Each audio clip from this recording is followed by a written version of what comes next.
Assalamu alaikum viewers, welcome back to our YouTube channel All Audio Novel Books. Welcome back to another part. आज the dark love saga का another part में हम हाजिर हुए हैं। Part number जो है वो थंबनेल पर और टाइटल में जो है ऑलरेडी मेंशन होगा, तो आप लोग वहाँ से इजीली देख सकते हैं। चैनल पर न्यू है तो चैनल को लाजमी सब्सक्राइब कर लीजिए। पास मौजूद बेल आइकन के बटन को प्रेस करना मत भूलिएगा ताकि नॉवल के आने वाले हर नोटिफिकेशन की खबर आप तक पहले पहुंचने वाली बन सके। अम्मा ने सुकून से कहा और अपने खास आदमी को बाहर की जानिब मुतवज्जा हुआ। बच्चों को इंतहाई सिक्योरिटी में रखा जाए। और अभी अमन बात कर ही रहा था जब बेसमेंट में रेड अलर्ट जारी हुआ। अमन ने फ़ौरन फ़ोन पर एक नंबर डायल किया। फ़ोन रिसीव किया गया।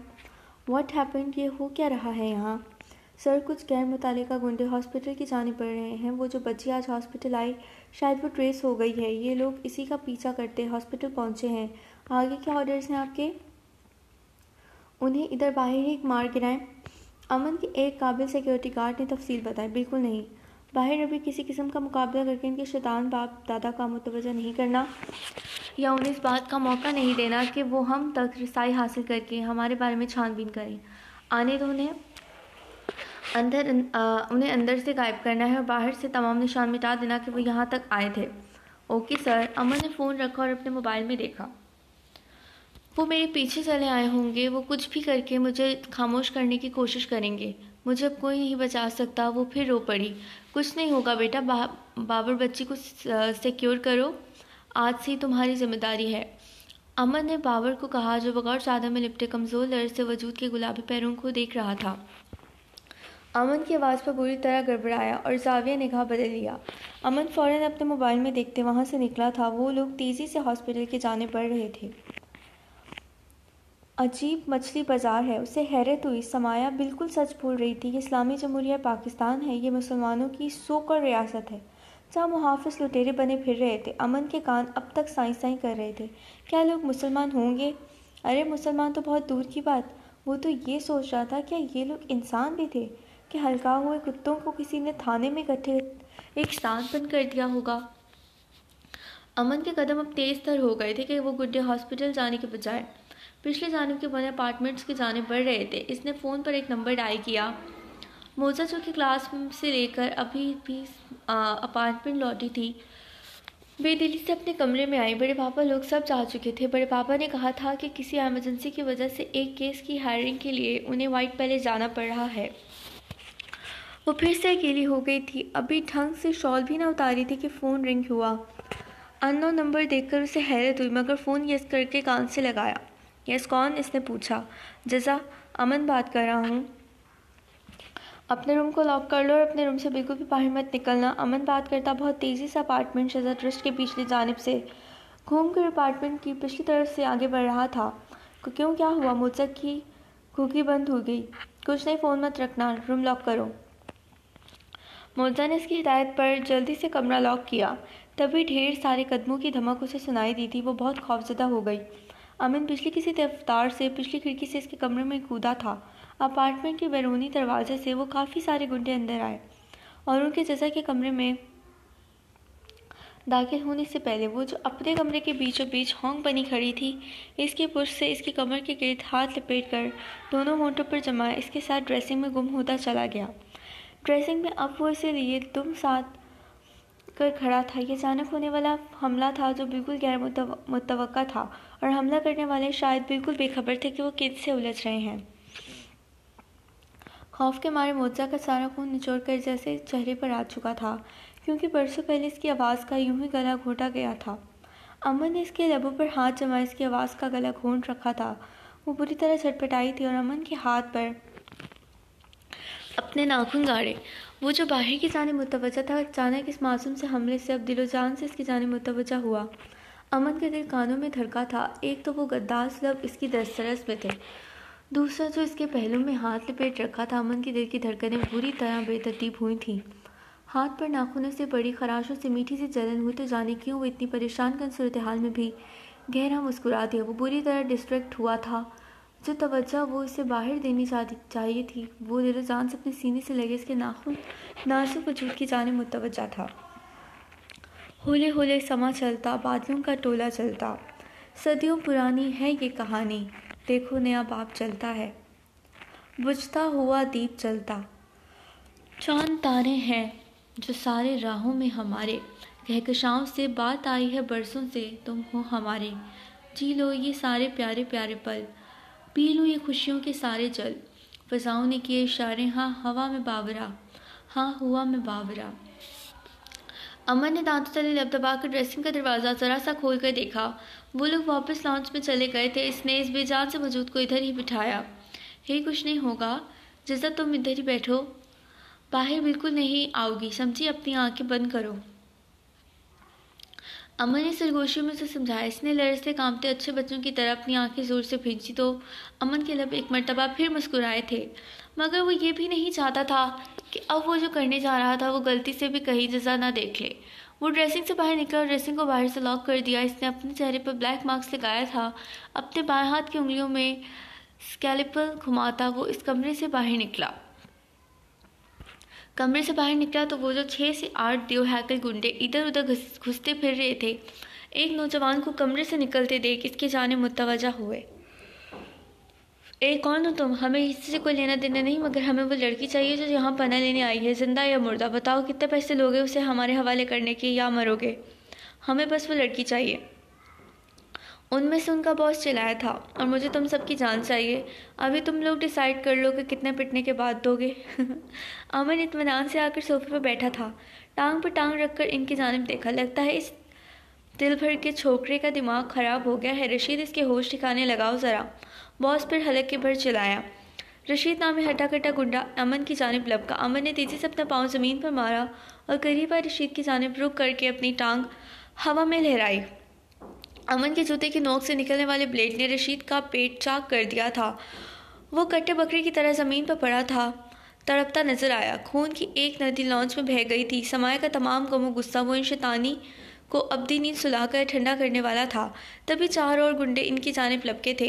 अमन उसे सोफे से 1 इंच भर इधर उधर ना हिलाते खुद की कटी गर्दनें लिए ज़मीन पर पड़े तड़पते रहे।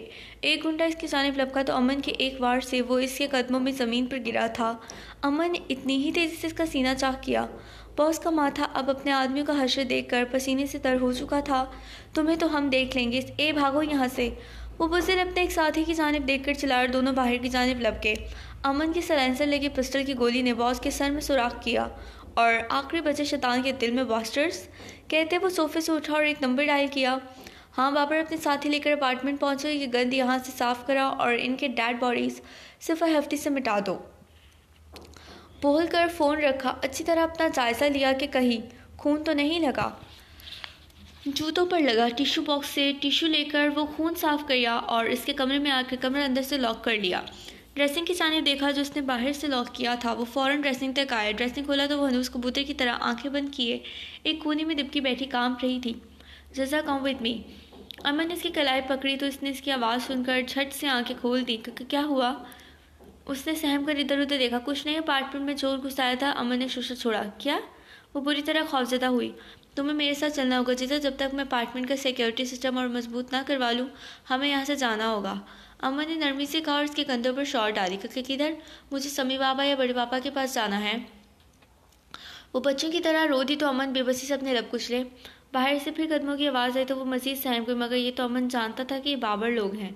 अब इसके पास मजीद कोई चारा नहीं था। तभी चलो यहाँ से। अमन ने उसे कलाई से थाम कर खिड़की की जानिब जाते यूं जाहिर किया कि इन पर दोबारा हमला हुआ है, मगर सच तो ये था कि वो हरगिज़ नहीं चाहता था कि अंदर हुआ खून खराबा वो देखे। पूरा लॉन्च खून आलूद हो चुका था, यूं जैसे वहाँ ऊँट के ऊँट ज़िबा किए गए हों। अब मोजा इसके साथ भागी थी। वो खिड़की से ही इसके साथ पिछली जानिब कूदा था। इसकी कलाई नरमी से थाम रखी थी। मोजा खौफ से सफ़ेद पड़ गई। अमन ने इसे गाड़ी की फ्रंट सीट पर बिठाया और खुद ड्राइविंग सीट पर बैठा और वहाँ से गाड़ी निकाली। अर्शन अहान माबेर भरी अदालत में बैठे बेयकीनी से एक दूसरे की जानिब देख रहे थे। हशमत राव और महारानी एक जानदार फातिहाना मुस्कुराहट समेत बाइज़्ज़त बरी हो चुके थे और उन्हें इस केस में बुरी तरह शिकस्त हुई थी। तमाम सबूत का उनके पास तोड़ मौजूद था और गवाह सिरे से गायब थे। इस कदर बुरी शिकस्त हुई और ये शिकस्त इंतहाई गैर मुतवक्का थी। वो जानते थे फाइल की इंफॉर्मेशन लीक हुई थी। महाबीर ने अर्शन की जानिब सवालिया निगाहों से देखा। दिया डैड, ये सब दिया ने किया, कहते अर्शन का दिल किया खून के आंसू रोए। महाबीर ने बेयकीनी से अर्शन की जानिब देखा। वो अदालत से बाहर आने को लोग तंजिया से मुस्कुराहट लबों पर सजाए अपनी अपनी गाड़ियों की जानिब जाते महारानी पाशा इब्राहिम के सामने आई थी। अरे क्या हुआ डार्लिंग, मुंह तो मत लटकाओ।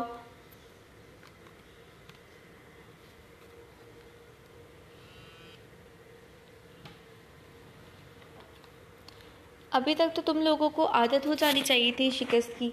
वैसे बुढ़े होकर भी अब तक बहुत चिकने हो, कहीं दिल ना आ जाए महारानी का तुम पर। माँ, इंतहाई घटिया अंदाज में कहते महारानी ने अपने मेघज़दा चेहरे से अपने हाथों की उंगलियों पर नवाला मुंह में डालने वाले स्टाइल में आपस में जोड़कर अपने लब रखे और एक मर्तबा फिर सरगोशी में कहा, वैसे एक बात बताऊं, आज भी तुम लोगों के लिए एक सरप्राइज़ तैयार रखा हुआ है। हम लोगों ने जाओ जाकर एक मर्तबा फिर कोशिश करना, केस करके जीतने की। जाओ चिकने। महारानी ने पाशा की गाल पर चुटकी भरना चाही तो पाशा ने बुरी तरह इसका हाथ झटकना चाहा। महारानी ने मकरू कहका लगाते पहले ही अपना हाथ वापस खींच लिया और कहके लगाते गाड़ी में बैठकर वो लोग नज़रों से ओझल हो गए। आहान जो कि इंस्पेक्टर से बात कर रहा था, आईजीपी तानियाल चल कर इस तक आए। सर, आहान अलर्ट हुआ। तुम्हें पता है जवान, इस वक्त मेरी जेब में तुम्हारे घर के सर्च वारंट्स हैं। आईजीपी ने संजीदगी से कहा। व्हाट? ये क्या कह रहे हैं सर आप? मैंने क्या किया है? आहान के माथे पर बल आए। ऑफिसर, तुम पर हशमत राव की पोती को अगवा करने, हबिस बेजा में रखने और तशद्दुद करने की FIR कटवाई गई है। हशमत राव ने पूरी असेंबली हिला डाली थी, इसीलिए मुझे एक्शन लेते हुए आज तुम्हारे घर आकर देखना पड़ेगा। तुम मेरे काबिल ऑफिसर हो तो तुम्हें पहले ही आगाह करना मुनासिब समझा। हम आज तुम्हारे घर की तलाशी के लिए आने वाले हैं, तो बी केयरफुल। ऑफिसर तानियल कहते अपनी गाड़ी की जानिब चले गए, जबकि आहान के सीने पर सांप लूट गए।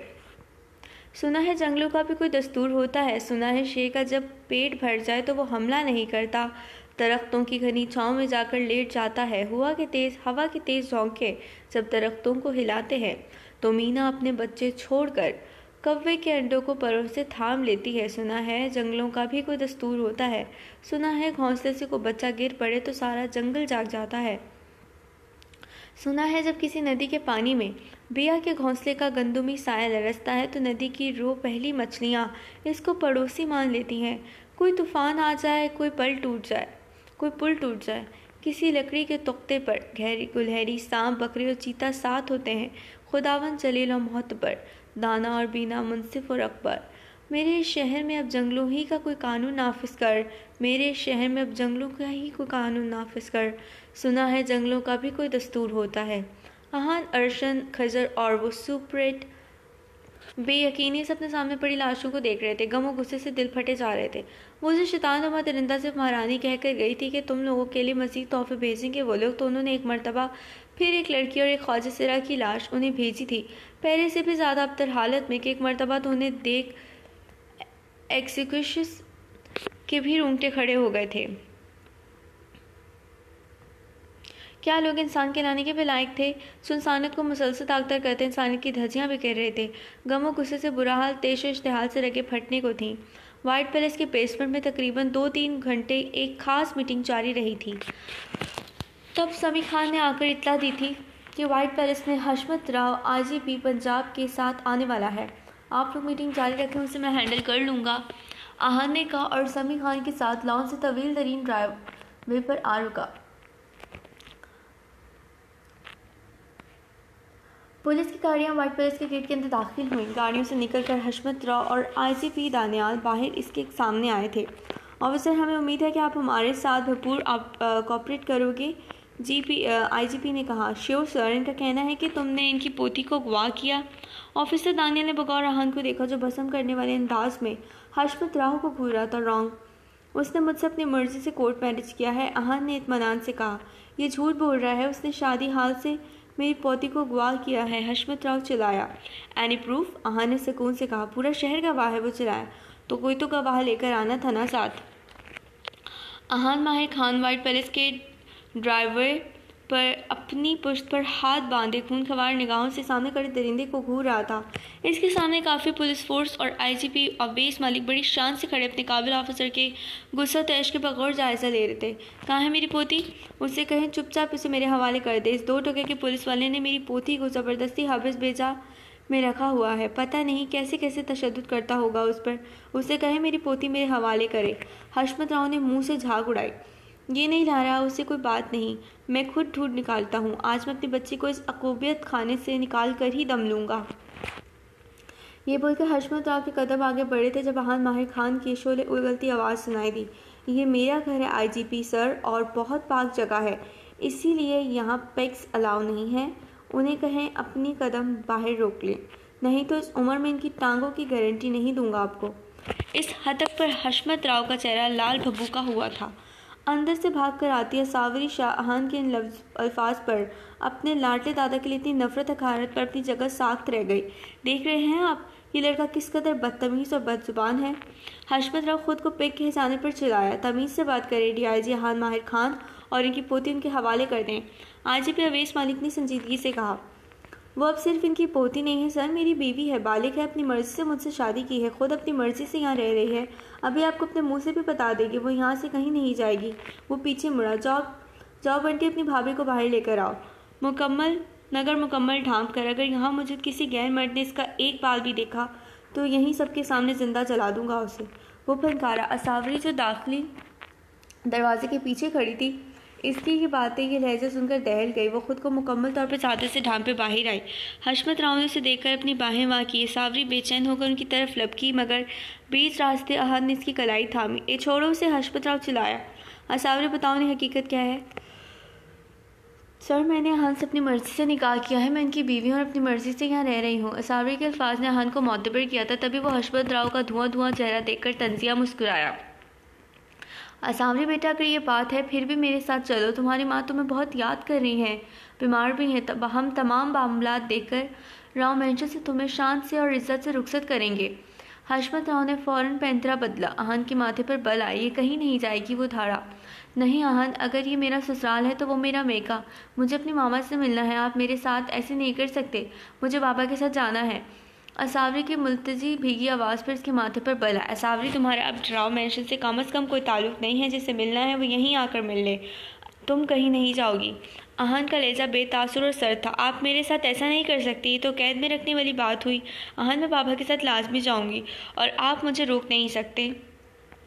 वो अपने अजली हर धर्म और ज़िद्दी लहजे में गोया हुई और अपनी कलाई छुड़ाकर हशमत राव की जाने बढ़ी। असावरी आहान माहिर खान, अगर आज तुम्हारे कदमों ने ये दहलीज़ पार की तो वापसी नामुमकिन होगी।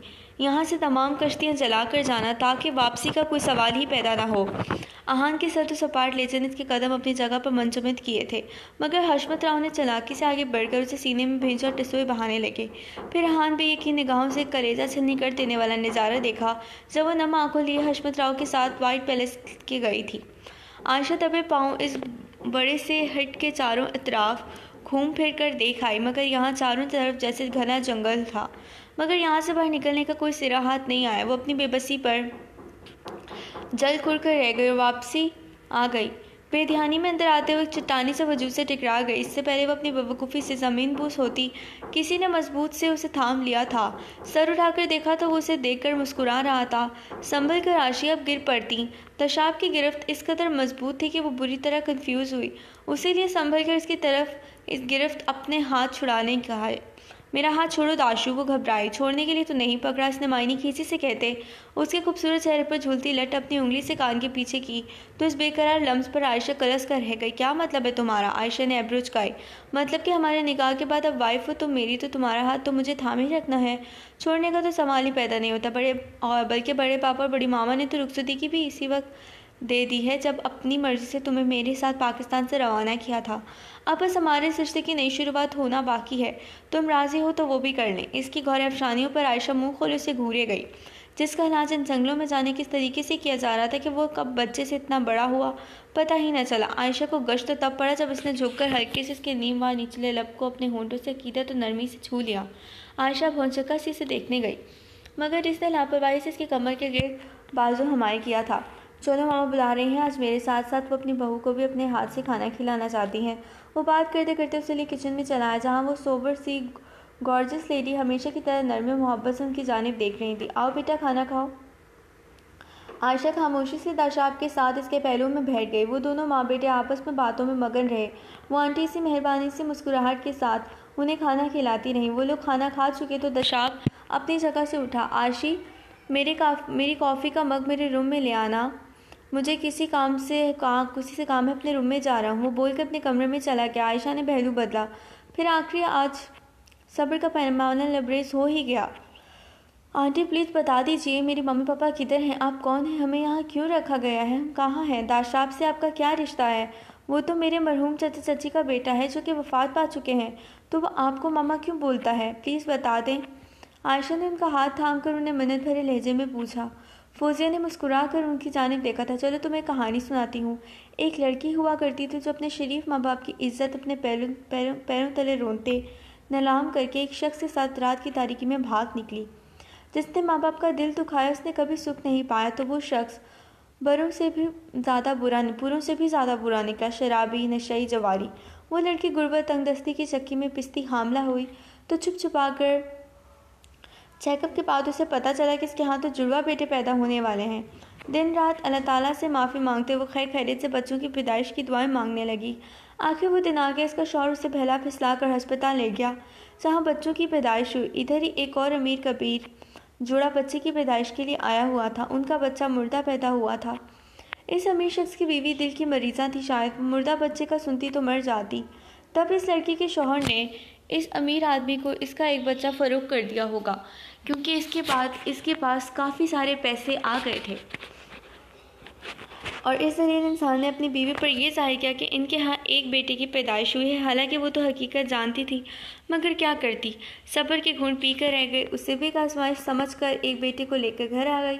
अल्लाह ताला का शुक्र अदा किया, कम अज़ कम एक बेटा तो उसके पास है। जानती है वो लड़की कौन थी? फौजिया ने इसकी जानिब देखा तो उसने निफ़ी में सर हिलाया। वो मैं थी। बच्चा फ़रोख्त करने वाला शख्स मेरा मरहूम शौहर सुहेल था। बच्चा खरीदने वाला शख्स तुम्हारा चाचा होगा। शायद मेरी हर आजमाइश पूरी हो चुकी है, तभी मेरा वो बेटा जो मेरे पास है साहिर, वो पाकिस्तान गया। दाशाब को पहली नज़र में देखते ही इसने सबसे पहला काम DNA टेस्ट करवाने का किया था। साहिर ये देखकर हैरान हुआ था कि DNA टेस्ट 100% मैच करता था। तब उसने मुझे बताया तो मैंने उसे तमाम हकीकत बता दी। तुम्हारे वालिदैन शायद किसी वजह से दाशाब की जान लेना चाहते थे, और साहिर की आदत है वो अपनी चीज़ पर किसी का साया भी बर्दाश्त नहीं करता, तो अपने सगे जुबां भाई को कैसे मरने देता। जिस दिन तुम्हारे घर में हंगामा आराई हुई और तुम्हें पता चला कि साहिर नकली दाशाब है, तो तुमने काफ़ी हंगामा मचाया। तब साहिर को पता चला कि तुम दाशाब के लिए किस कदर मुखलिस हो और उसे कोई नुकसान नहीं पहुंचाने देती, तो दाशाब के साथ तुम्हारा निकाह करवाकर उसने तुम दोनों को मेरे पास भेज दिया। तुम्हारे माँ बाप साहिर के पास होंगे, और साहिर ने यकीनन तुम्हारी वजह से इनसे नरमी बरतते हुए उन्हें ज़िंदा छोड़ दिया होगा, नहीं तो इसके भाई का ये हश्र करने वालों को तो वो ज़िंदा ज़मीन में गाड़ चुका होता। माशाल्लाह, जैसे साहिर ने दाशाब का इलाज कराया है, नतीजा तुम्हारे सामने है कि वो मुकम्मल सेहतयाब हो चुका है। तुम सब कुछ भूल कर अपनी ज़िंदगी की नई शुरुआत कर सकती हो। सब कुछ भूल जाओ, अल्लाह ताला सब बेहतर करेगा। नहीं आंटी, मैं कुछ भी नहीं भूल सकती। आयशा बेतहाशा बेचैन होकर अपनी जगह से उठी तो फौजा बेगम हैरान हुई। वो आपका बेटा साहिर है तो मेरी दोस्त के पास क्या कर रहा है? वो फलजा है, वो लोग पाकिस्तान में हैं जिन्हें इंसाफ नहीं मिलता, उनको इंसाफ दिलाते हैं। वो लोग तो बिला तफरीक हर किसी की मदद करते हैं। आपके बेटे साहिर ने मेरी दोस्त के साथ निकाह किया है दाशाब बनकर। क्यों और किस कदर मकसद के तहत? वो दाशाब बनकर अब तक फलजा के पास क्यों है? और एक मिनट, तुमने अभी क्या कहा? फौजिया पर हैरतों के पहाड़ टूटे। क्या? आयशा अपनी जगह पर साख्त हुई। तुमने अभी कहा कि साहिर ने दाशाब बनकर तुम्हारी दोस्त से निकाह किया, ऐसा ही कहा ना तुमने? और क्या ये सच है? फौजिया बेगम पर शादी मर्ग जैसी कैफियत तारी हुई। जी ऐसा ही हुआ है। मेरी दोस्त ने उसे दाशाब समझकर इसकी ज़िंदगी बचाने की खातिर मेरे कहने पर उससे निकाह किया है। अगर मेरी दोस्त को कोई नुकसान पहुंचा तो मैं आप सबको और अपने आप को कभी माफ़ नहीं करूँगी। आयशा रूहानसी होकर रो पड़ी और अपने कमरे में भाग गई। फौजिया बेगम से खुशी से पागल हो रही थी। कुछ फिक्रमंद भी हुई, मगर अब इससे बात करना भी ज़रूरी था। वो हट के बाहर की जानिब चल दी। आयशा सोफे पर लेटी सिसक रही थी। क्या मुसीबत थी? ये तो वो वाला हिसाब हो गया कि आसमान से गिरे खजूर में अटके। अगर मामा पापा की तरफ से कुछ सुकून आया तो वो खुद इस पर पुरस्कार और अजीब जगह पर फंस गई थी। फलसा की परेशानी थी सो वो अलग। अब क्या करेगी, यही सोच सोच कर दिमाग माफ हुआ जा रहा था। आशी आशी झुंझार भरी आवाज़ पर वो गड़बड़ाई। एक इस मोहतरम के रंग ढंग और तेवर भी तो पूरी तरह बदल गए थे। आखिर डॉक्टर्स और गार्ड्स की एक फौज हर वक्त उससे जैसे हाथों पर उठाए रखती थी। इसकी इस कदर फिजिकल और मेंटल केयर की जारी रही थी कि इसने बहुत जल्द रिकवर किया। वो धड़ल्ले से कमरे के अंदर आया। मैंने कहा था मेरे लिए कॉफ़ी लेकर रूम में। वो उसे रोता देख अपनी बात अधूरी छोड़कर चौंका। क्या हुआ आशी, रो क्यों रही हो? वो सोफे पर इसके करीब आकर बैठा था। कुछ नहीं, और तुम्हें क्या, मैं रो या हंसूं? वो झुलाई। दाशात गहरा मुस्कुराया। सारी ज़िंदगी तुम इस फिक्र में घुलती रही कि मैं मुस्कुराता रहूं और ठीक रहूं। मेरे लिए तो तुमने अपने सगे वालिदैन तक से बगावत कर दी थी। अब यही जिम्मेदारी मैं निभाना चाहता हूँ कि सारी ज़िंदगी तुम्हें खुश रखूँ। मेरे दिल में तुम्हारे खलूस के लिए इस कदर इज्जत और चाहत है कि तुम सोच भी नहीं सकती आयशा। दशाब ने इसका सर्द हाथ अपने हिद्दत भरे हाथ में रखते भोजल से लहजे में कहा। तो आयशा का माथा पसीने से तर हो गया। मैं कॉफ़ी लाती हूँ, घबरा कर निगाहें चुराते उसने उठकर जाना चाहा, लेकिन उसने उसका हाथ अपनी आहानी गिरफ्त से आज़ाद नहीं किया। मुझे अब कॉफ़ी नहीं पीनी, मुझे अब पिंक टी पीनी है। इसने उसके गुलाबी लबों की जाने देखते मायनी खिसी से कहा। तो आयशा की आंखें हैरत से फैल गईं। देखो दाशु को फजूल कोई नहीं, मेरे साथ तंग मत करो, छोड़ो मेरा हाथ। वो इसके जानिब उंगली उठाकर वार्निंग देने वाले अंदाज में बोली तो वो हल्का सा कहका लगाकर उठ खड़ा हुआ। तंग तो वैसे कर सकता हूँ, अभी नहीं बाद में सही। चलो मेरी प्यारी से आशी का मूड खुशगवार करने के लिए हम बाहर लॉन में चलते हैं। फिर इसके स्टार्ट करने पर वो उसके साथ कमरे में बाहर चली गई। गाड़ी मसरूफ सी शाहराहों पर रवां दवां थी। वो खिड़की से लगी बैठी बुरी तरह अपनी उंगलियां चटका रही थी। अमन इसकी बेचैनी नोट करता रहा, मगर एक दिल की मुंहजोर ख्वाहिश थी जो वो चाहता था कभी तो पूरी हो। कबूलियत की घड़ी थी शायद। हम कहाँ जा रहे हैं? आखिरकार मौजा ने उसे खुद से मुखातिब कर ही लिया। फलजा आपी की तरफ, अमन ने मुख्तसर से जवाब दिया। गाड़ी एक बहुत ही बड़े से बंगले के पोर्च में रुकी। इनकी गाड़ी के पीछे ही फलजा की गाड़ी आकर पोर्च में रुकी। फलजा जिससे पहले ही इनके आने की इत्तला मिल चुकी थी गाड़ी से उतर के उनकी जानिब आई। अस्सलाम वालेकुम, कैसी हैं आपी? फलजा ने अमन का माथा चूमा। बिल्कुल फिट, तुम कैसे हो हैंडसम डॉक्टर? ज़बरदस्त। फलजा उन्हें एक साथ देखकर बेहद खुश थी। तुम कैसी हो मुज्जा? मैं बिल्कुल ठीक आपी। चलो अंदर चलो। फलजा उन्हें लेकर अंदर आई। रिलैक्स होकर बैठो मुज्जा, फलजा ने उससे कहा। अब अमन और फलजा आपस में अपने कोड वर्ड्स में बातें करने लगे जो कम अज़ कम मुज्जा के तो सर पर से गुजर रही थी। उन्होंने कुछ देर आराम किया। फलजा मुज्जा को एक रूम में छोड़ गई जहाँ वो सुकून से लेट कर सो गए। अमन और फलजा स्टडी में चले गए और आज के केस और उनके बनाए गए अगले बैकअप प्लान के बारे में सब डिस्कस कर रहे थे। रात के 10 बजे का वक्त था। फिर वहाँ दशाब चला आया जो कल से ही फलजा से सख्त नाराज था। अब भी मुंह फूला हुआ था, इसीलिए कल से अपने कमरे में बंद था। हाय एवरीवन, इसने संजीदगी से कहा। हाय दाशाब। अमन ने इससे हाथ मिलाया। नीली आंखों ने भस्म कर देने वाले अंदाज में एक जमा साला मर्द के साथ जुड़कर बैठे देखा। इससे पहले वो कुछ कहता मेड ने खाना लगाने का बताया। अमन तो मौजा को खाने के लिए बुलाकर लाओ, मैं किचन में देखती हूँ। जी आप ही, मैं आता हूँ। इसके मुँह से आप ही सुनकर इसके माथे के बल गायब हुए थे। फलजा ने इसे देखा। वो अपने टैडी बेयर की जानिब मुतवज्जा हो गया। फलजा खामोशी से किचन में चली गई। अमन कमरे में आया तो वो फ्रेश सी सोफे पर बैठी फ़ोन पर किसी से बात कर रही थी। जी बड़े पापा, मैं ठीक हूँ, मगर शायद इसकी बात काटी गई थी। वो झुलाई। Okay okay. इसने फ़ोन रखा और आहट पर इसकी जानिब मुतवज्जा हुई। आप ही खाने पर बुला रही हैं? अमन ने कहा तो वो उठकर इसके पहलू से गुजरती बाहर चले गई। अमन इसके पीछे आया। वो किचन में एक साथ दाखिल हुई। फलजा शादाब पहले ही वहाँ मौजूद थे। अमन बैठा। मोजा कंफ्यूज थी कि वो कहाँ बैठे। क्या बात है मोजा, बैठो, अमन के साथ बैठो, तुम दोनों एक दूसरे के साथ ही अच्छे लगते हो। फलजा ने कहा तो मोजा इसको साथ वाली चेयर पर बैठना पड़ा। ये इनोसेंट सी फेरी कौन है अमन? दाशु ने अचानक पूछा तो अमन ने एक मोहब्बत भरी निगाह अपने पहलू में झुके हुए सर पर डाली। ये अमन की फेरी है दाशु, इसकी वाइफ। फलजा ने दाशाब को मुखातिब किया। इसने इस बात में सर हिलाकर सब खाना खाने लगे। खाने के बाद फलजा मोजा से कई छोटी मोटी बातें करती रही। गर्मा गर्म कॉफ़ी पीकर फलजा अमन से मुखातिब हुई। तुम दोनों अब आराम करो, वैसे भी तुम बोल रहे थे तुम्हारे सर में दर्द है तो जाओ अपने रूम में। मुझे पता चला कि तुम दोनों बहुत कुछ बेहतर हो चुका है, तो अब एक दूसरे को समझने के लिए एक दूसरे के साथ ज़्यादा से ज़्यादा वक्त गुजारना चाहिए। अब जबकि फैसला कर ही लिया है एक दूसरे के साथ ज़िंदगी गुजारनी है तो समझदारी का मुजाहरा करते हुए एक दूसरे की जानिब कदम बढ़ाने चाहिए। इसीलिए मैंने तुम दोनों का एक ही रूम सेट करवाया। फलजा को लगे लिपटी रखना आता ही नहीं था। मौजा ने बुरी तरह पहलू बदला था। अमन ने फलजा की जानी मुल्तजी निगाहों से देखा। लेकिन आप भी लेकिन कुछ नहीं, जाओ। वह हकीमा लहजे में उसे घूरती हुई बोली तो अमन के रूम की जानिब कदम बढ़ाने पड़े। फलजा की सगी निगाहों से खाइफ वो भी धीमे धीमे कदम इसके पीछे चल दी। मौजा कमरे में दाखिल हुई तो वो दरवाजे पर ही खड़ा था। मौजा के कमरे में दाखिल होते हुए डोर लॉक कर गया। अमन ने एक नज़र उसे देखा जो खौफ से सहमी हुई बिल्कुल सफ़ेद पड़ चुकी थी। पूरा वजूद हल्के हल्के लरज रहा था। तुम यहाँ पर सुकून से होकर लेट जाओ जिज़ा, मैं बालकनी में हूँ। तुम चाहो तो अंदर से बालकनी वाला डोर लॉक कर सकती हो। मौजा ने हैरत से पहले निगाहों से जरा सा मुड़कर इसकी पीठ को देखा। इसने धीमे से कहा, दरवाज़ा खोलकर बालकनी में निकल गया। अपने पीछे दरवाज़ा बंद करके वो बाहर एक दीवार से टेक लगाकर बैठ गया और आंखें मूंद लीं। फलजा इसके कमरे में दाखिल हुई तो वो सोफे पर बैठा मोबाइल फ़ोन में शायद गेम खेल रहा था। वो आकर इसके सर पर सवार हुई, मुसलसल उसे इग्नोर कर रहा था। अब बताओ कि ये सड़े बैंगन जैसा मुंह क्यों बना रखा है? क्या हुआ है? क्यों नाराज़ हो?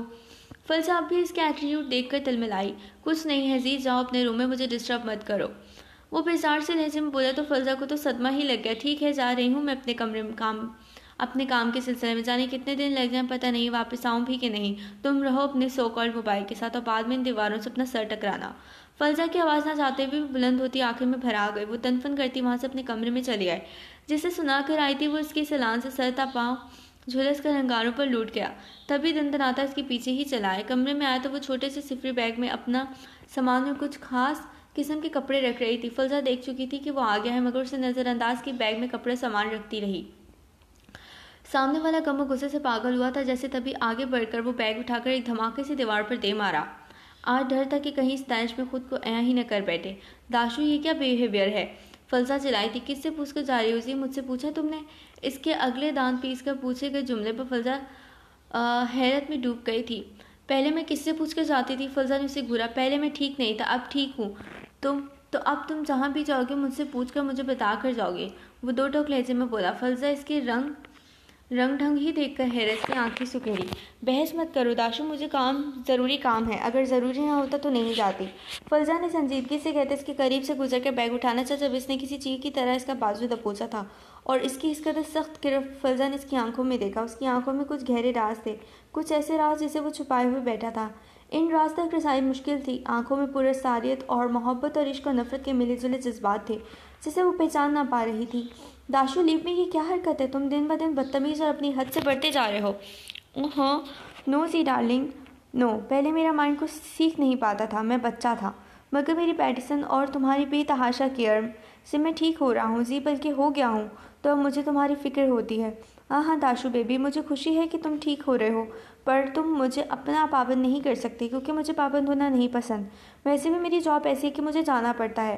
प्लीज़ बेबी, समझने की कोशिश करो। साहिर को उसका पास होना से सुकून बख्श रहा था, वही उसके नाजुक बदन की खुशबू उसके हवासों पर सवार हो रही थी। वो बुरी तरह डिस्ट्रैक्ट हो रहा था। जब भी कमर पर एक दफ़ा दोबारा अपनी गिरफ्त बढ़ाता, इसकी आंखों में आंखें डाल खतरनाक अंदाज में बोला, मैं हबी हूँ जी डार्लिंग तुम्हारा, और तुम्हें अब मेरा पाबंद होना है, हर हाल में। तुम भी ये समझ लो। फलजा पर आज हैरत के पहाड़ टूट रहे थे।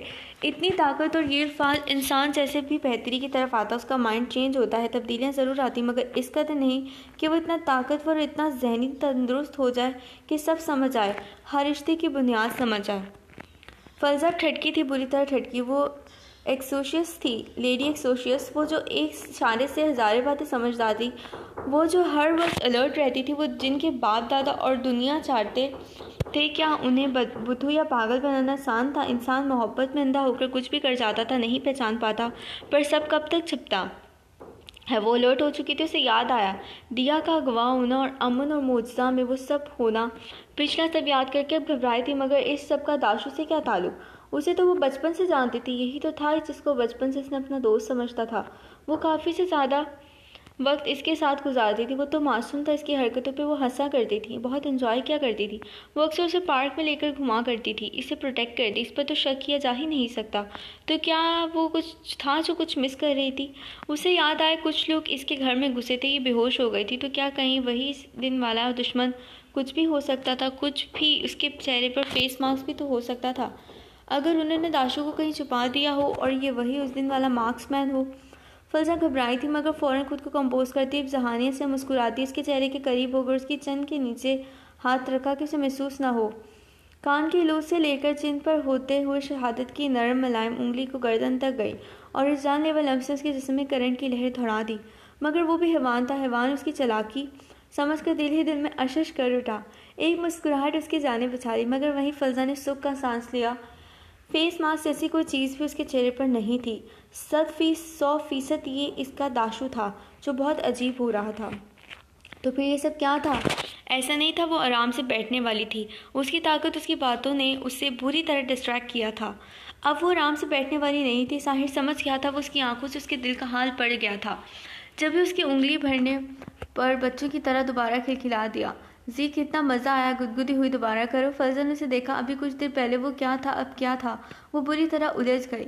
करो ना जी, और अपने दाशु को किस भी करो, फिर जहाँ मर्जी जाओ, पर प्रॉमिस करो जल्दी आओगी। फरजा ने वापस उसे अपनी टोन में आते देख सुख का सांस लिया था। बहरहाल उसे जाना था। तभी फरजा ने उसका गाल चूमा और उसे काफ़ी देर तक समझाती रही। उससे बेड पर लेटा कर कंफर्टर उसके ऊपर दिया। अब वो उसके सोने का इंतजार करने लगी कि वो सोए और वो अपने मिशन पर रवाना हो। ठंडी ठार यख बस्ता हवाओं के बीच अमन बालकनी की दीवार से टेक लगाए आंखें मूंदे बैठा था। अंदर वो करवट पर करवट बदल रही थी। नींद आंखों से मीलों दूर थी, बेचैनी हद से सवा थी।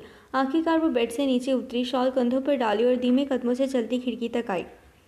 फिर इसने अपनी पूरी कोशिश की थी कि वो बगैर आवाज़ की खिड़की खोल ले, मगर बाहर जल्लाद था जिसकी कुव्वत समाहत इसकी सोच से भी ज़्यादा तेज थी। खिड़की पर इसकी मौजूदगी महसूस करके अमन के दिल ने एक बीट मस्की थी। ये सज़ा बहुत मीठी थी, प्यारी थी, एक नशे की तरह सरूर बख्शती थी।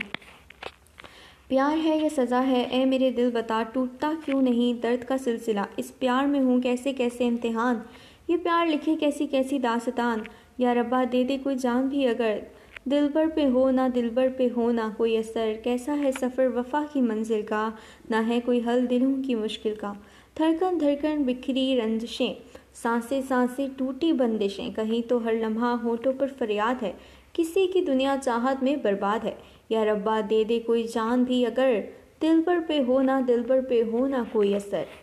मोजा ने खिड़की खोली तो ठंड के एहसास से इसके जिस्म में एक फिरेरी सी दौड़ गई। इसे झुरझुरी आई। किस कदर मलामत वाला एहसास था कि वो नरम गरम बिस्तर पर सो जाती और इसकी वजह से कोई सारी रात ठंड में ठहरता। इसके ज़मीन ने इस पर मलामत भेजी। वो बेचैन हो गई। ये क्या एहसास था जो वो खुद भी नहीं जानती थी, मगर अब न चाहते हुए भी इसके ध्यान की सुइयाँ इस पर अटकी हुई थी।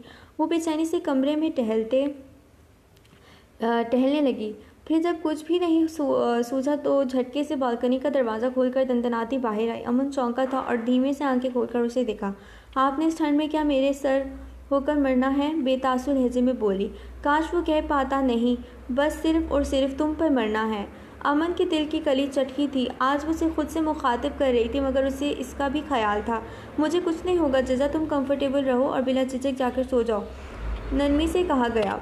बहुत शुक्रिया, मेहरबानी, मैं ऐसे कंफर्टेबल हो ही नहीं सकती, आप अंदर आ सकते हैं, वो कहकर मुड़ी, मगर जाते चलते पलटी, क्योंकि मुझे अपनी हिफाजत करना आती है, इसने सर से लहजे में कहा था। अमन के सीने में छन से कोई चीज़ टूटी। वह मुर्दा से कदम उठाता कमरे के अंदर आया, बालकनी का दरवाज़ा लॉक किया, पर्दे दुरुस्त किया और संजीदा सा कुशन सोफे पर आकर बैठा।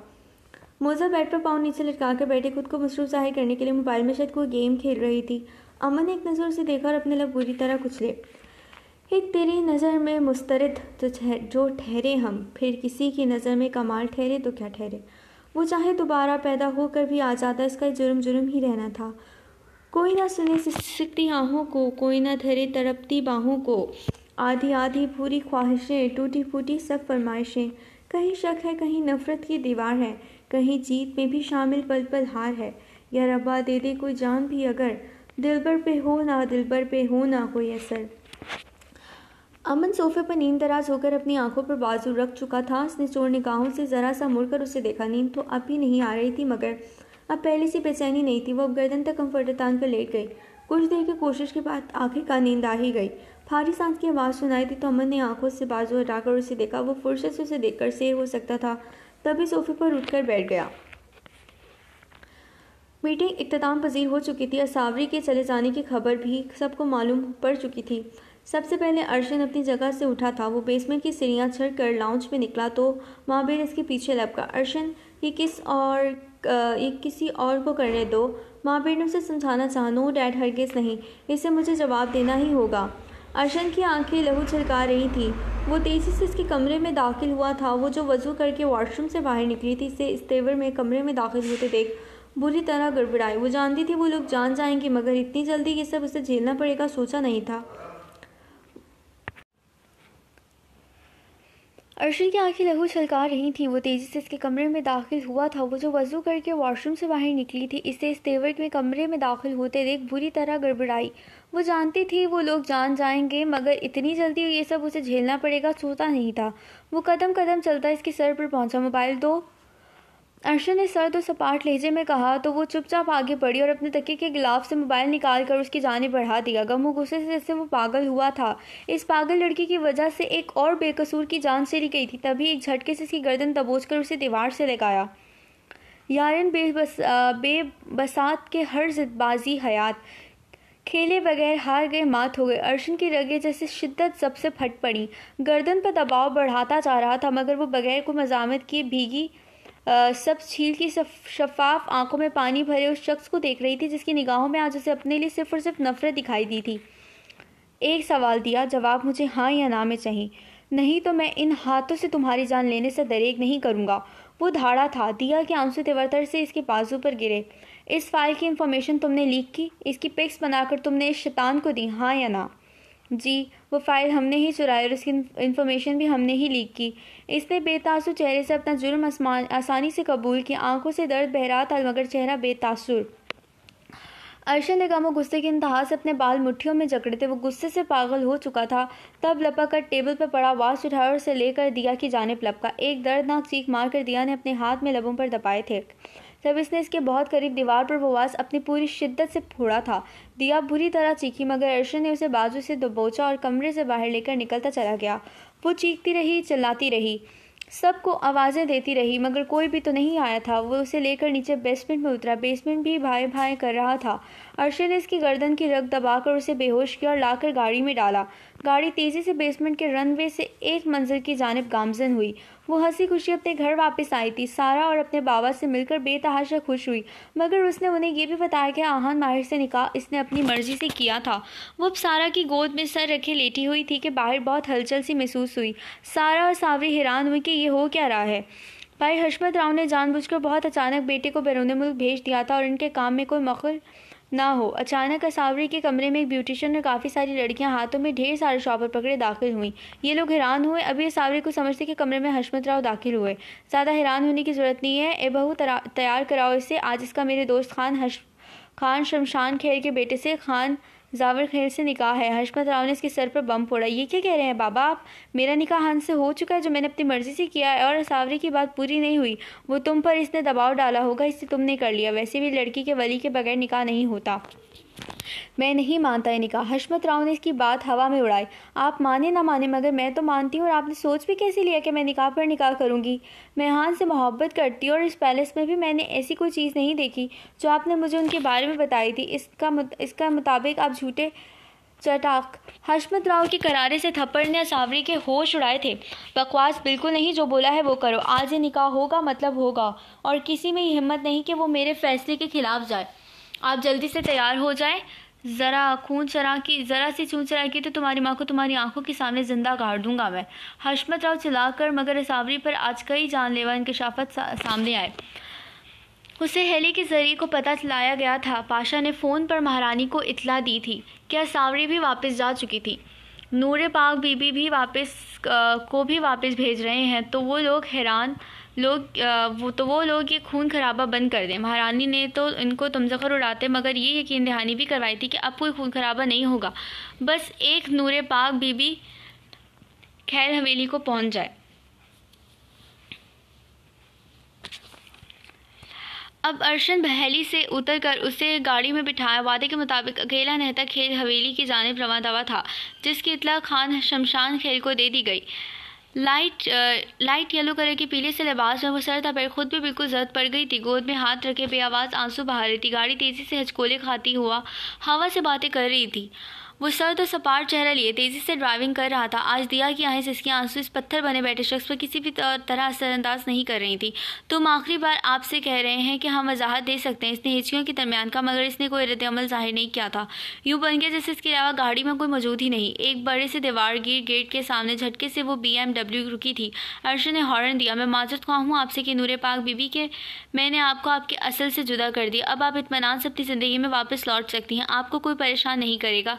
इतनी पाक और बड़ी हस्ती हैं आप, तो उम्मीद है अपने किसी मुरीद की छोटी सी खता जैसे समझकर माफ़ कर देंगी।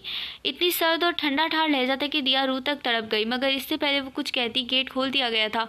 गाड़ी एक झटके से खैर हवेली के ड्राइवर वे पर रुकी। वो लाल अंगारा आंखें लिए बगैर कुछ कहे दिया कि गाड़ी से नीचे उतरने का इंतजार करने लगा, मगर वो चेहरा हाथ में छुपाए फूट फूट कर रो दी। गेट लॉस्ट, नीचे उतरो और मेरी नज़रों के सामने से दूर हो जाओ दिया। वो दर्द से बुलबुलाता धाड़ा था। दिया फिर भी टस से मस ना हुई। आंखें खार शमशान खेल गाड़ी की जानिब लपका और गाड़ी का दरवाज़ा खोलकर एक फातिहाना मुस्कुराहट समेट दी। दिया का बाजू थामकर उसे नीचे उतारकर अपने गले से लगाया। अर्शा ने सर्द और बेतासुर चला लिए गाड़ी रिवर्स गियर में डाली। धूल उड़ाती गाड़ी दिया की निगाहों से जूं जूं दूर हुई थी, उसे यूं लगा जैसे ये धूल इसके मुकद्दर में लिख दी गई हो। वो बड़ी देर से अम्मा हाजन की गोद में सर रखे रोने का शुगल फरमा रही थी कि अम्मा हाजन इसके बालों में हाथ फेरती उसे तसल्लियाँ और तशफियाँ देती रहीं। खान शमशान खान कब से गुस्से से ये मीलो ड्रामा देखने में मसरूफ था। रात गहरी होती जा रही थी। खान शमशान खेल ने अम्मा हाजन को मखसूस इशारा किया और बाहर निकल गया। अम्मा हाजन अपनी जगह से उठी थी और उठकर बाहर झांका। इस बात की तसल्ली कर लेने के बाद कि बाहर कोई नहीं है, अम्मा हाजन ने कमरे के तमाम खिड़कियां दरवाजे अच्छे से बंद कर दिए। दिया हैरत से भीगी सुर्ख आंखें लिए इनकी हरकतें देखती रही। अम्मा ये क्या कर रही हैं आप? अम्मा हाजन दिया के करीब आए। एक जनाटेदार थप्पड़ ने दिया के होश उड़ा दी। तब अम्मा हाजन ने गेज़ो गज़ब के आलमे से बाजुओं से पकड़ के झुंझोड़ा। अरे बदबख्त पागल लड़की, अरे जब इस जहन्नुम से निकल ही गई थी तो उधर वापस क्यों आई? जानती भी हो ये लोग तुम्हारे साथ क्या करने वाले हैं? अम्मा हाजन धीमी आवाज़ में गुर्राई तो दिया ने हैरत से फटी और सहमी निगाहों से उन्हें देखा। तुम्हारे जाने के बाद ही मुझे इन सबकी असलियत का पता चला। अरे तुम्हारी जगह पर तो उन्होंने कब की नकली नूरे पाक बीबी बिठा दी है, ये ऐलान करके कि जैसे तुम परी हमारे पास छोड़कर गई थी वैसे ही उठाकर ले गई। वो नकली नूरे पाक बीबी जो काले तावीज़ गंदे करके लोगों के घर तबाह कर रही है, गंदे गंदे अमल करती है। हदिये के नाम पर लोगों से लाखों रुपए ईंटते हैं ये लोग। दरबार पर भी नशे, चर्स और हीरोइन के काला कारोबार चलता है। मलिक दुश्मन अनासर से मिले हुए हैं। दौलत के लिए हर हराम काम, कत्ल और गारदगिरी से भी परहेज नहीं करते हो। तुम अपनों को छोड़कर यहाँ चले आए। अरे तुफ है तुम्हारी अक्ल पर। अम्मा हाजन छमछम आंसू बहाती उसे कोसे गई। आपको गलतफहमी हुई होगी अम्मा, ऐसा कैसे हो सकता है? हम यकीन कैसे करें कि बाबा ऐसे और भाई? अरे बदबख्त, ना वो तेरा बाप है ना वो तेरे भाई। भेड़िए हैं सब, भेड़िए जो तुझे नोच खाने की तैयारी कर रहे हैं। खान जमर्द खैल की रखेल बनाने वाले हैं वो लोग तुम्हें आज। अम्मा हाजन ने बेबसी से 2 हथौड़ों से इसे पीट डाला। वो बिलक बिलक के रोई गई। अम्मा अम्मा हमें बचा लें, हमें अर्शन के पास जाना है, हमें इनके पास जाना है, अपने शौहर के पास बचा लें अम्मा। वो बुरी तरह खौफजदा होती रो दी और शायद भूल गई थी कि जिस शौहर की दुहाई दे रही थी उसे तो खुद भी अपनी ही बेवकूफ़ी से रद्द कर चुकी। तब दरवाजे पर दस्तक हुई तो दिया बुरी तरह सहमी। अम्मा हाजन ने उसे तसल्ली देकर दरवाज़ा खोला। 2 लड़कियां दनदनाती अंदर दाखिल हुईं। हमें खान साहब की जानिब से हुक्म है, बीबी जी को तैयार करना है। उन्होंने ज़बरदस्ती दिया को दबोचा। दिया की चीखें खैर हवेली में दब कर रह गई। उसे ज़बरदस्ती अजीब सा लिबास पहनाकर तैयार किया गया। वो रोती रही, बिलकती रही, मगर चंद ख्वाजिश तरह और उसे घसीट कर लेकर जाकर एक ख्वाबनाक सी ख्वाबगाह में फेंक दिया। दिया ने 1000 कोशिश की कि वो जहन्नुम से बच निकले, मगर सब हुरबे बेसूद साबित हो रहे थे। कई घंटे गुजर जाने के बाद खान जमर्द खैल नशे में धत लड़खड़ाता कमरे में दाखिल हुआ था, जिसे देख दिया की सांस गले में ही अटक गई। हम आपकी बहन हैं, इसने बेबसी से सबसे पहले उसे याद करवाना चाहा। वो मकरूह कहकर लगाकर हंसता चला गया। इतना हंसा कि जिल्लत और बेतौकीरी के एहसास ने दिया का अधमरा कर दिया। फिर वो अपने मुंह से सच्चाई और गलाजत बकता चला गया। अरे छोड़ो भी, पहले दिन से तुम बाबा का दुश्मनों से बदले लेने का जरिया थी, फिर दुर्गा की कमाई का जरिया रही। तुम तो वो खिलौना हो जिसे शुरू दिन से बाबा ने मुझे खेलने के लिए देने का वादा किया था और आज बाबा ने वो वादा पूरा किया। तुम अब इसके बाद से मेरी रखेल बनकर रहोगी। वो जाने क्या क्या गलाजत बकता चला जा रहा था और दिया अपने मुंह पर हाथ रख अपनी सिस्कियां दबाने की सही करती रही। फिर वो दरिंदा सिर्फ इंसान अचानक इस पर झपटा था। गहरी रात की तारीकी में खैर हवेली से दूर GTV रोड पर खड़ी बाज़ार मुसाफिर बस के अंदर वो लोग तेज़ी से हाथ चलाते अपने मखसूस यूनिफॉर्म पहन रहे थे। इनके एक लैपटॉप में खैर हवेली के अंदरूनी मनाजिर लाइव चल रहे थे। खासकर एक चुप के ज़रिए एक नाजुक सी जान के लैपटॉप से आती आवाज़ के कुछ अल्फाज ने वहाँ खड़े शख्स को बुरी तरह चौंकाया था। वो लम्हा भर को अपनी जगह पर ठिठक कर रुक गया। अम्मा अम्मा हमें बचा लें, हमें अर्शन के पास जाना है, हमें इनके पास जाना है, वो अपने शौहर के पास बचा लें अम्मा। मगर वो यूं ही पथरीले से तासुर लिए अपने काम में मशगूल हो गया। बस धीमे से आगे बढ़ रही थी। गाड़ी खेल हवेली की हदूद में दाखिल हुई तो उसे गेट के बाहर ही कई मीटर की दूरी पर रोक लिया गया। गार्ड्स बस के अंदर दाखिल हुए थे, जहाँ 3 हसीन तरीन दोशीज़ाएं अलीज़े, फ़िज़ा और बीना अपनी चीलों के साथ गाड़ी में सवार थीं। ड्राइवर ने उन्हें एक खास पास दिखाया। आज रात के जश्न के लिए खास माल मंगवाया है खान जमर साहब ने। अब अंदर जाने दोगे कि लगाऊं शिकायत? खिज़र रोब से चला तो गार्ड खामोशी से पीछे हट गए। अब बस खैर हवेली के अंदर दाखिल होते ही एक मखसूस हिस्से की जानिब बढ़ रही थी। खैर हवेली की खामोशी फ़िज़ा बहुत अचानक बम धमाकों की आवाज़ से गूंज उठी। हर तरफ तबाही बर्बादी मचा दी गई। धुएं के मरगोले उठ रहे थे। जाने कहाँ से इतनी फायरिंग हुई कि खेल हवेली के अंदर के तमाम गार्ड जहन्नुम वसल हो चुके थे। बम धमाके अब भी जारी थे। खान शमशान खेल से साउंड प्रूफ बेसमेंट में शराब और शबाब के मजे लूट रहे थे। हवेली पर आने वाली क़यामत ज़गरा से बेखबर रहा, और यही सबसे बड़ी शिकस्त होने वाली थी इनके लिए कि जल्लाद किसी चील की तरह छपटा मार कर इनकी नाक के नीचे से इसके शैतान सिर्फ बेटे को, जो कई बच्चों की ज़िंदगी गुजार चुका था, जहन्नुम रसीद करने वाले थे। खान जमर खेल का नाम पाशा इब्राहिम की डेड लिस्ट में आया था।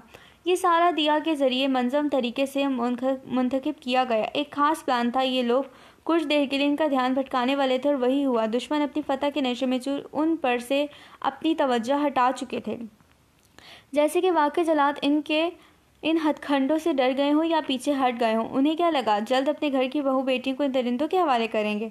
मजाक का खेस। ये लोग बेतर पे दर मासूम जानों को इतनी बेरहमी और सफाकी से मार रहे थे कि आज जल्लाद इस सब का एक ही झटके में हिसाब बेबाक करने वाले थे।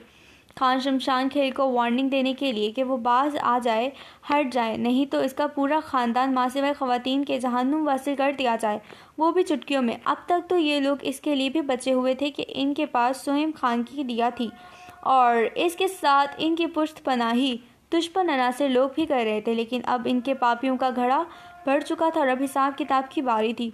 वो बस जो हवेली दाखिल हुई थी, अब इसके अंदर और इसके नीचे से जल्लाद कतार दर कतार बाहर निकले, रावण की लंका, गरूर और मजालिम को जला कर खाकस्तर करने। वो बस से निकल कर 400 फैल गए थे और हवेली के अंदर तक घुस गए। फलजा ने महाजन को बहिफाजत एक कमरे में बंद कर दिया और उन्हें सुकून से बताया कि वो अपनी बहन को यहाँ से ले जाने, उनके दरिंदे बेटे को दुनिया से रुखसत करने हवेली आए हैं। अब महाजन उसे खाली खाली निगाहों से देखी गई, मगर फलजा ने उनके हाथ में एक USB ड्राइव थमाई। इसमें आपके बेटे की तमाम वीडियोस मौजूद है, जिसका पसंदीदा मशगला शिकार खेलने के साथ साथ इसकी वीडियो बनाना भी होता था। ये देखकर आप कहेंगे कि शुक्र है इस धरती पर से एक फ़िरौन का बोझ और कम हो गया। फलजा ये कहकर बाहर निकल आई, कमरा बाहर से लॉक कर दिया।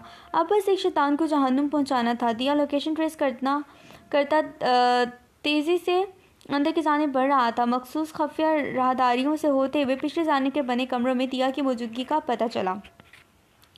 ये कमरा भी साउंड प्रूफ होगा कि उसे अपनी एयरपोर्ट में से दिया के चलाने की आवाज़ आ रही थी। बस इतनी ही वजह काफ़ी थी इस दरिंदे का सर कुचलने के लिए। वक्त ज़ाय किए बगैर हाथ में पकड़ा एक दस्ती बम इसने दरवाजे की जानिब उछाला। खुद जम लगाकर पिलर के पीछे छुपा। दरवाजे के धमाके से परखचे उड़ गए। वो जो नशे में धत दिया के बाजू दबोच कर खड़ा था और चेहरा आगे कर इससे दस तराजी की कोशिश कर रहा था, चौंक कर पीछे मुड़ा। अर्शन कमरे में दाखिल हुआ तो अपना मास्क रिमूव किया था उसने। वो जो 7 पर्दों में छुपी रहती थी, आज इस बेहुदा से लिबास में दुपट्टे के बगैर वो इस सूरत हाल में महज अपनी ही वजह से जब इसके सामने आई तो दिया का दिल क्या ज़मीन फटे और वो इसमें समा जाए। दिमाग ने काम करना छोड़ दिया। वो लपक कर इस तक गई और ख़ुद को इसके सीने में छुपाना चाहा। वो बिलक बिलक कर रो रही थी। ए कौन हो तुम? इसे मेरे हवाले करो। वो दरिंदा गुराता दिया की जानिब लपका। अर्शन के पाँव की एक ही ज़रब, जो कि पूरी ताकत से इसके सीने पर पड़ी थी, वो एक ही झटके से एक धमाके के साथ कमरे की साइड पर पड़े टेबल पर जाकर गिरा।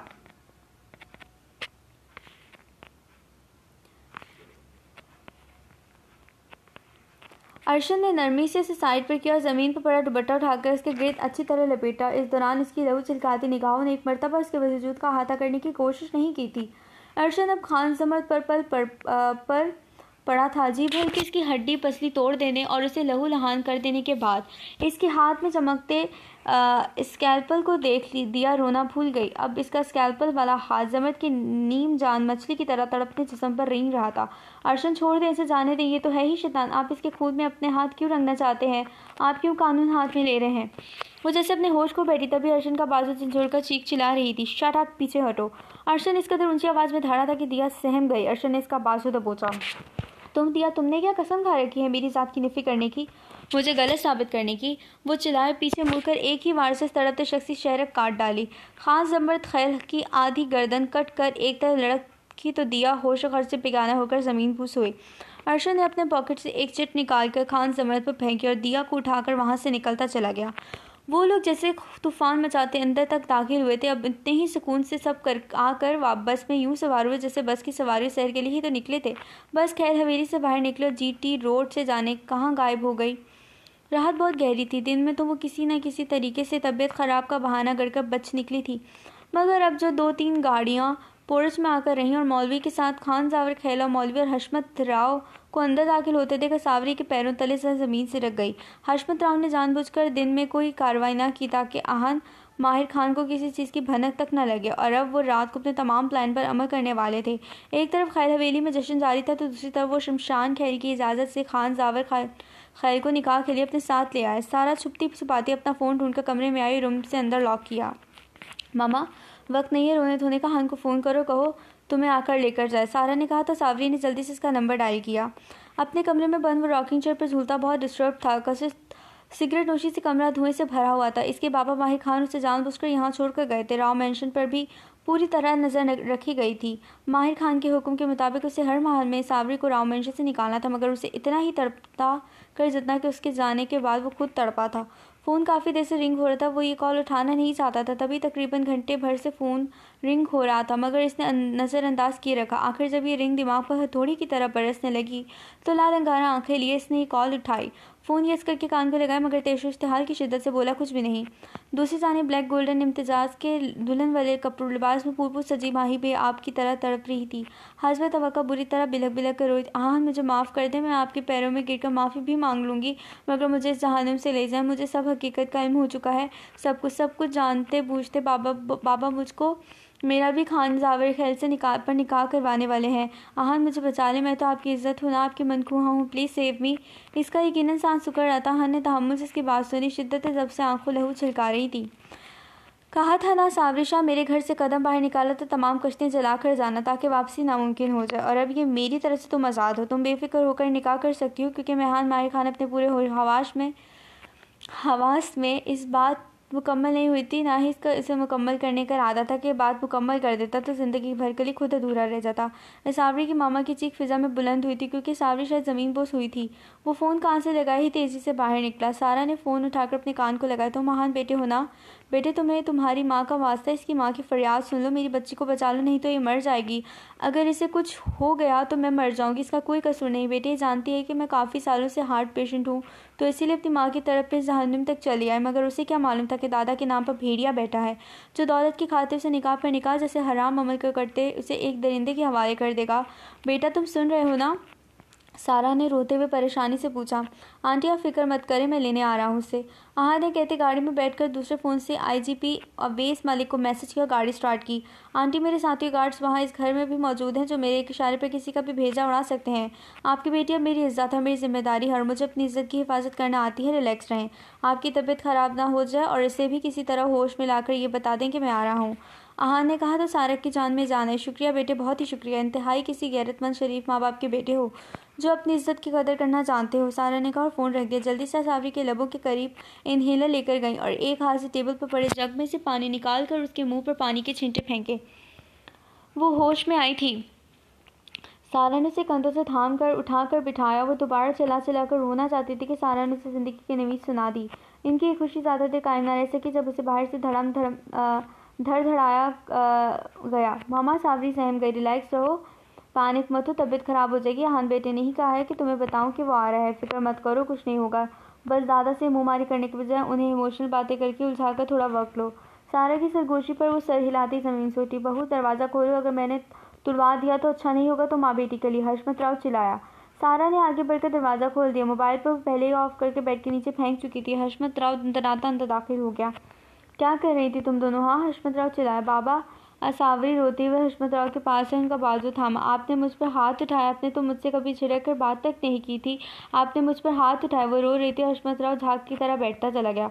तुमने भी तो कभी अपने बाबा को झूठा नहीं कहा था, और कल कहा।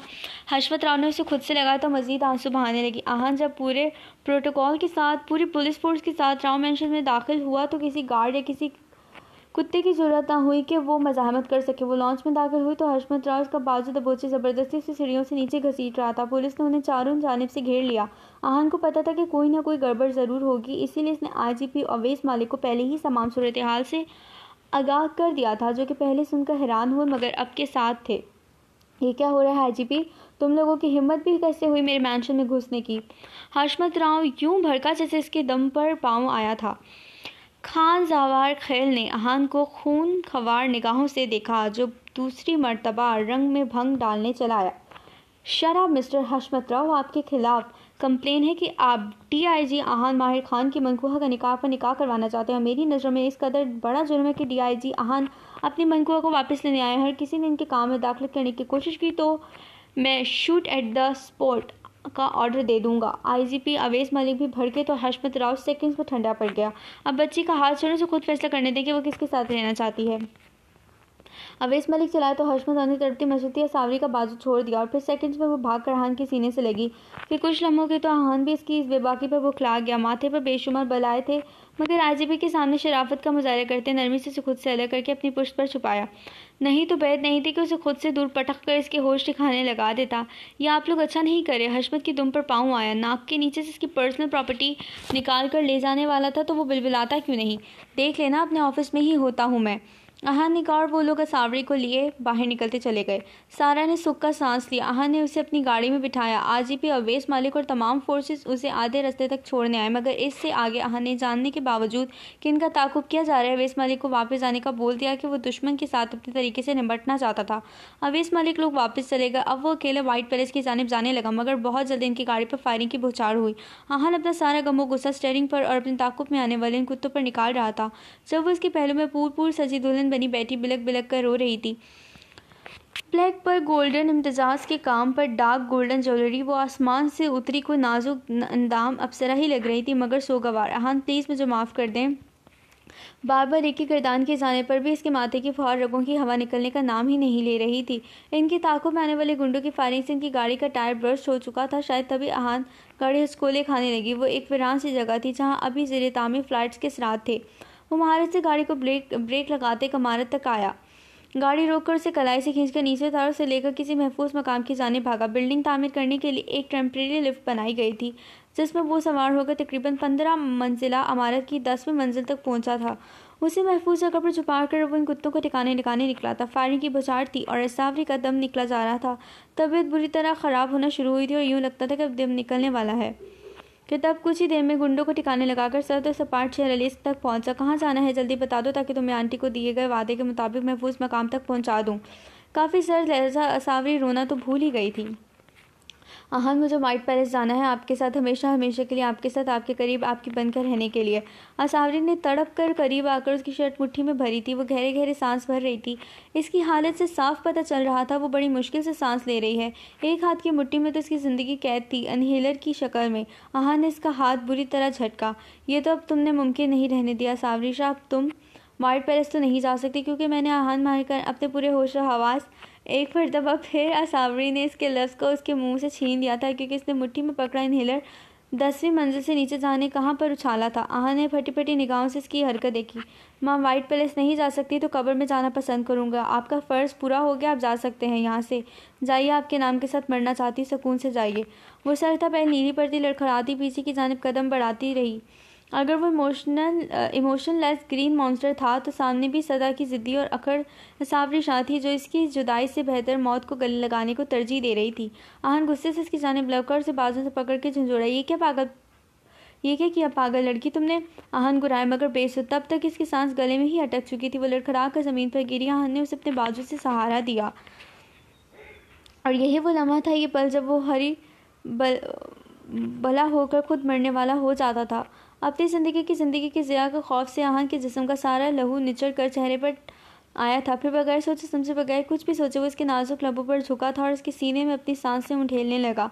मसीहाई का अंदाज असावरी शाह को जी जान से कबूल था। तभी गहरे गहरे सांस भरती वो अपनी खोई हुई सांसों को हमवार करने लगी। इसके इश्क की खुमारी का तलसम था कि इसकी सांसें जल्दी ही बहाल हो गईं, मगर वो अब इससे अलग कब होना चाहती थी। तभी इसकी गर्दन के गिर्द बाजू हमारी करके वो बहुत ही बेबाकी से अब इसके नावे होंठों को नरमी से चूम रही थी। आहन शशट सा इसकी बेबाकियाँ अपने होंठों पर महसूस किए गया। अजीब फंसू का लम्हा था जो वो चाहता था कभी ख़त्म ना हो। मगर अभी सावरी शाह की सज़ा ख़त्म कब की गई? तभी इस झटके से खुद से अलग किया, मगर सावरी ने आगे बढ़कर फिर इसकी गिरबान पकड़ा। आहन अब अगर एक मरतबा और आपने अपने मुँह से अल्फाज निकाले तो मैं उसी दस मंजिल से कूद कर अपनी जान दे दूँगी।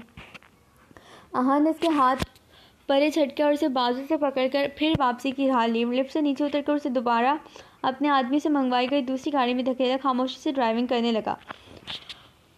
असावरी की तबीयत जैसे अब भी बिगड़ी हुई थी। तभी सीट की बैक से सर टिकाकर आंखें मूंद ली। वो जानती थी उसे बहुत सख्त किस्म का नाराज़ कर चुकी है, मगर वो सावरी शाह थी। उसे अपनी मोहब्बत, अपनी ज़िंदगी को मनाना अच्छे से आता था। पूरी गाड़ी में फसूखस खामोशी थी। तकरीबन आधे घंटे की मुसाफिरत के बाद गाड़ी झटके से व्हाइट पैलेस के बुर्ज में रुकी थी। सावरी ने आंखें खोली और नीचे उतरने के बजाय इसका बेतासुर चेहरा देखने लगी। आहन, गेट आउट सावरी शाह, वो गुराया। असावरी के गले में एक फंदा सा लग गया, इसीलिए वो अपने होठों पर हाथ रखती अंदर की जाने भाग गई। आहन ने तेज़ी से गाड़ी बेसमेंट की ड्राइववे की जाने बढ़ाई। अमन अपने कमरे में इधर से उधर चक्कर लगाता फलजा से मुकम्मल तफसीलात मालूम कर रहा था। कितना कहा था कि उससे भी साथ ले जाए, मगर बड़े पापा ने उसे मना कर दिया। वो चाहते थे वो अपना वक्त मौजा के साथ गुजारे। वैसे भी जो हॉस्पिटल में भी वाक़यात पेश आ रहे थे तो त्याज से यहीं रुकने का बोला गया। वो मौजा को लेकर सुबह ही अपार्टमेंट चला आया था, क्योंकि उसने क्लास लेनी थी और अपार्टमेंट भी साफ़ करवा दिया गया था। वो काफ़ी देर से अपनी बुक्स और नोटबुक के साथ खुल रही थी।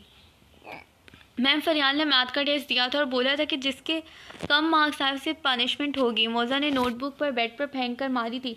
कुछ समझ नहीं आ रहा था और मैम फरियाल इन दिनों कुछ ज़्यादा ही सख्ती बरत रही थी। मतलब अब जब ये टेस्ट से समझ ही नहीं आ रहा तो सुबह मैम से पूरी क्लास के सामने पनिशमेंट और बेइज्जती तो पक्की थी। वो बेबसी से होने वाली बेइज्जती का सोचकर रो पड़ी।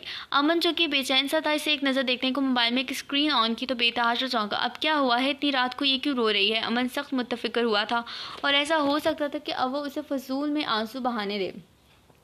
कदम खुद ब खुद इसके कमरे के दरवाजे तक आकर रुके। हल्के से डोर नॉक किया।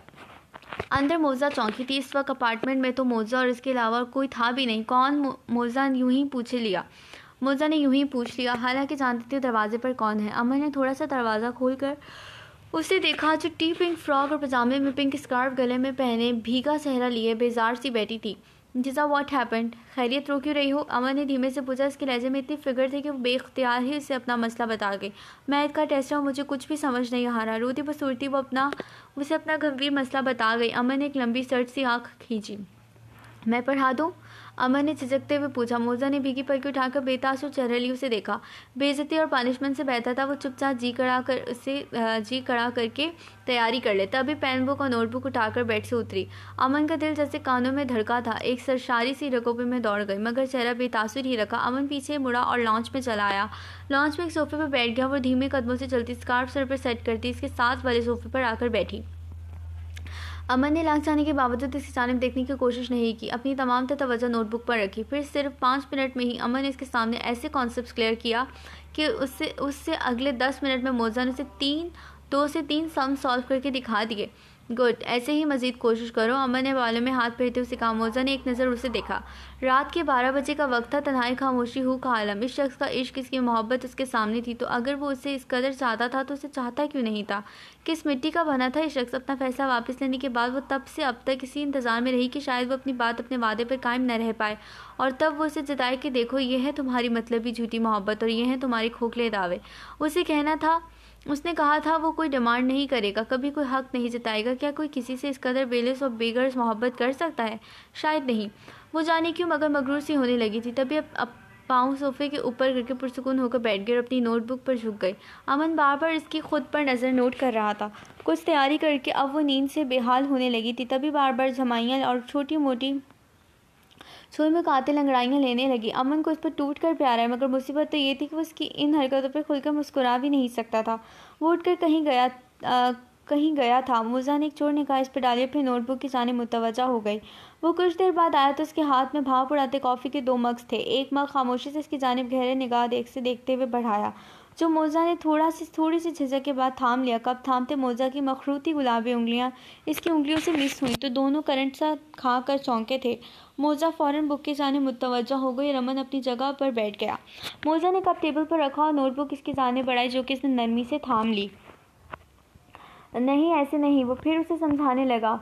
मोजा करीब हुई, उसे अच्छी तरह समझाकर वो फिर सुकून से सीधा होकर बैठ गई और घूंट कॉफ़ी पीने लगा।